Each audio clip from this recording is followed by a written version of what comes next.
Garcia. Pangalan po? Marky. Okay, galit ka po? Ay, hindi naman. Pangalan po?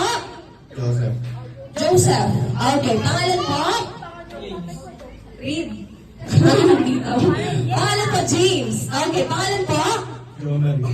Jomer Iliana. Mali.